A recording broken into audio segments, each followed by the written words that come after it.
And what that means, that karate chop means it is now time for the bottom line. Everybody at home, Bottom check line. out Darnell's goodies in the description box below. He will show you his goodies and you will follow him on social media and the like.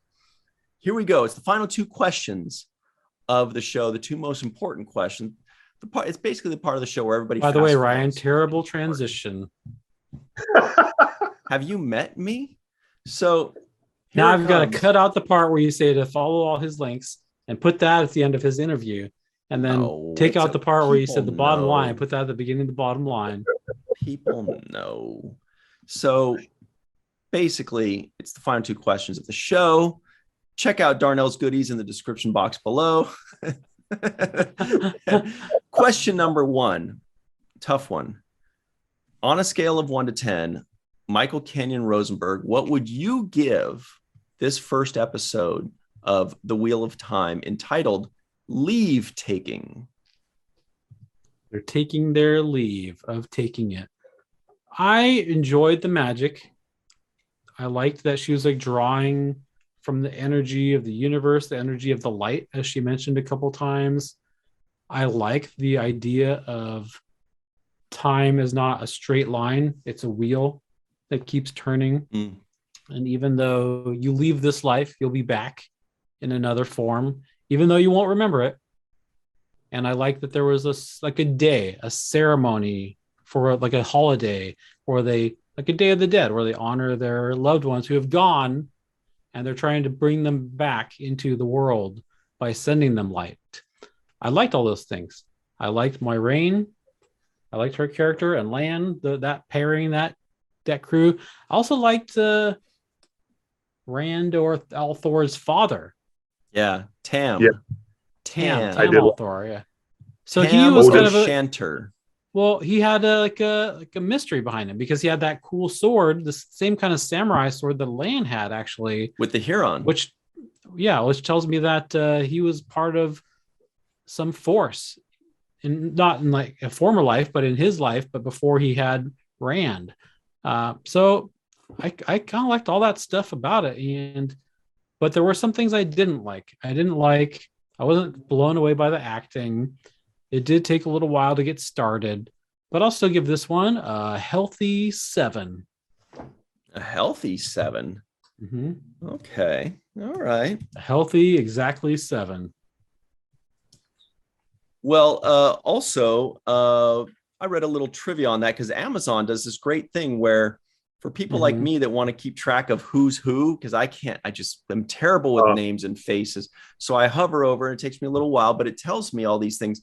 But it also mentions something specifically about Tam's blade, had the mark of the Huron on it, because apparently the legend is that the blood of shadow spawn, which I'm assuming these Trollocs are shadow spawn, they can erode metal normally. But the blades that are made with the mark of the Huron do not get eroded by the blood of this shadow spawn. So everything's about darkness, right? Shadow. The ring wraith was the shade, right? That's what I mean, like dark and light. Anyway, so Darnell, scale of 1 to 10, what would you give this first episode? I was optimistic going in because I do enjoy fantasy, although I don't read a lot of fantasy. I read more science fiction. I've read Robert Asprin, who is hilarious. I read Lord of the Rings before the movies came out. Also hilarious, yeah. in some cases. Oh my God! But I haven't had a lot of experience with the books, but when the TV show comes on, I like Witcher. Oh, yeah. Is it Witcher? I haven't watched the second season though, so it's not sci-fi and superheroes are my drive, but I do enjoy the fantasy. So watching it, I thought my biggest complaint was just too many people in the first episode. That to me, and again, it goes back to the names. I didn't even try. For me, once I learned the name of the characters, like for example, when the new X-Men came out in the comic books back in the day, once I learned their character name and their real name, I was hooked. When I used to watch soap operas, once I learned the character's soap opera name, I was hooked. Same For thing with me, Game I of would Thrones. think, yeah, Game of Thrones too. And for this, I don't think I would learn these names. I think I would be like that guy for a very long time. Maybe I would. Maybe You're treading dangerously close to the second question. This question though is, what would you rate it on out of 1 to 10? And so I would go to a 7. Oh, is it a healthy 7 though, or an unhealthy 7? Good answer. A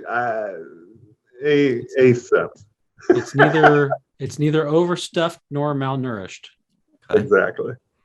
Okay, not too bad. You mentioned The Witcher, which we did review. It was one of our very first ones. It's WTF episode number 8.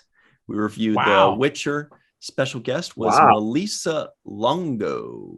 So everybody check that out. If you love The Witcher, or if you don't like it, either way, and you want confirmation bias, go find out if we liked it or didn't like it as well on WTF number 8. You'll be very happy or very disappointed. Yeah, or both in the same episode. Well, for me, on a scale of 1 to 10, this is kind of look, the magic stuff, the effects kind of took me out of it because they did it once and I was like, oh, that looks bad. It looks cheap. And then they did it again and they did it like a third time. And they did, introduce all these characters. There was one other fact check that I don't really remember right now. I guess it's not that important. But, there are a couple times, like when she was tossing rocks at them, I'm like, those rocks just hit him in the chest and knocked him over. Like, you can't tell me that not one of those guys was like, oh, all right, that hurt. Anyway, here I come, like they wouldn't have all just died from a rock to the chest. I'm thinking, but I don't know. Depends on guys. The velocity. Yeah. Well, you can base the velocity on how far they got knocked back, and they just got knocked back a little bit. So I'm like, these guys look pretty sturdy. I feel like they could keep it coming after that, but whatever. You let that go because it's magic, whatever, who cares? What I did like, not necessarily the delivery, what I did like was the premise of what I thought was 4 people. And you have to take all 4 people with you because you're like, it's one of these guys. You don't know which one it is, who's the chosen one or the one that could be the evil bad person, but they got to make sure that he or she isn't. It's a very good premise. It's a very compelling premise. It's very interesting. And I can understand why people would read these books because that's a very good idea. And they definitely try to do too much in this first episode, personally, I think. But when they finally got to the premise, they introduced everything they needed to introduce. We got it. We understand what's going on now. And I think that it is very good. I gave it an 8.4. Wow. An 8.4. At the end, I was very happy with it. And I thought throughout, it just felt like a good show. Like there are a lot of things I can nitpick about it, but overall, I was like, it has a good story. Even if they didn't quite execute it perfectly, the story in there seems very good, and I was compelled. However, question number 2 is the real important one, you guys. We keep going, psych. This is the important one.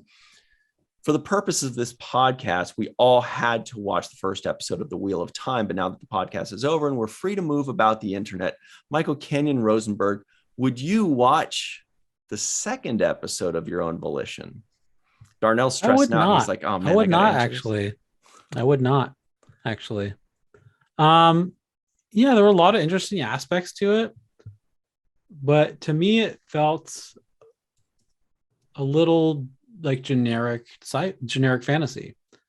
And so even though there were aspects that I enjoyed, I'm not necessarily compelled to watch more of it. I'm glad that it exists.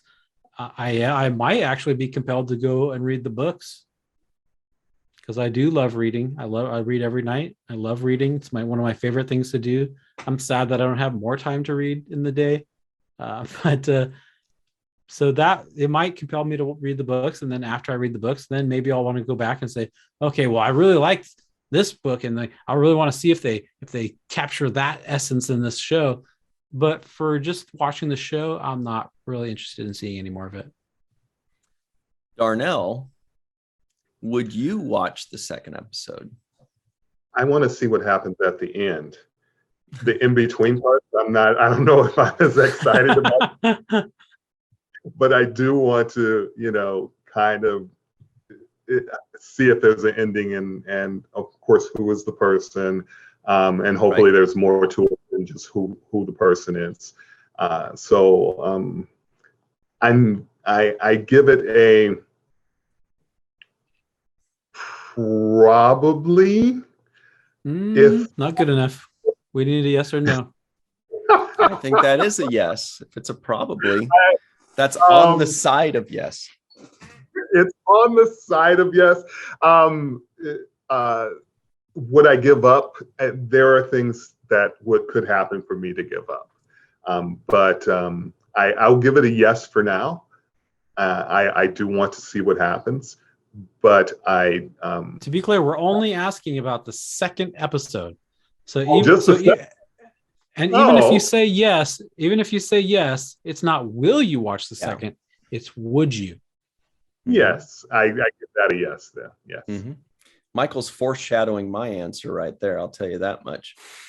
Yes, I would. Will I? Probably not, because I don't think they're going to answer the series mystery, the mystery of I'll just bet that Darnell, I'm sorry to say, but if you want to find out who the person is, I don't think they're going to answer it on episode 2 or 3. I think you're going to have to wait like 7 years for season 8 to find out. That's just my guess. I don't know. It's not going to happen for at least 3 or 4 years. Definitely. They'll go back and forth. But maybe this mystery is just the first book that opens up the next big. Maybe they find out what it is at the end of the first book or the end of the first season, and the rest of the novel series of books is just what they do now, what happens next, and now they have a crew. There's more to it. So I think they don't need to carry on that mystery throughout. Will they? Who knows? But I give this one a yes, and it did feel very generic. I felt like they were just taking everything from Lord of the Rings, especially that middle portion. I was just like, wow, but it didn't bother me because I like Lord of the Rings. And because I think that the story itself has its own unique, voice and line to it, that I was like, oh, that's a good idea. I like it. And I'm down with it. But that's it for us, everybody. You let us know what you think of this show, and let us know what you think of this podcast, and let us know what you think of Darnell if it's positive. And don't forget to give this video a like. Make sure you are subscribed to this channel. Give it 5 stars. Recommend a show for us to review. And other than that, hey, this podcast was fantastic. This podcast was magical. This podcast was amazing. See, you guys, see how positive we all are. So while you're feeling that positivity, just go ahead and remember what Michael Kenyon Rosenberg always likes to say. It's a very positive thing to register to be an organ donor at donatelife.net. And it's also a very positive thing to remember to not forget to watch the first of things. All right, freeze frame like you're one of those sorcerer ladies. Whoosh. There's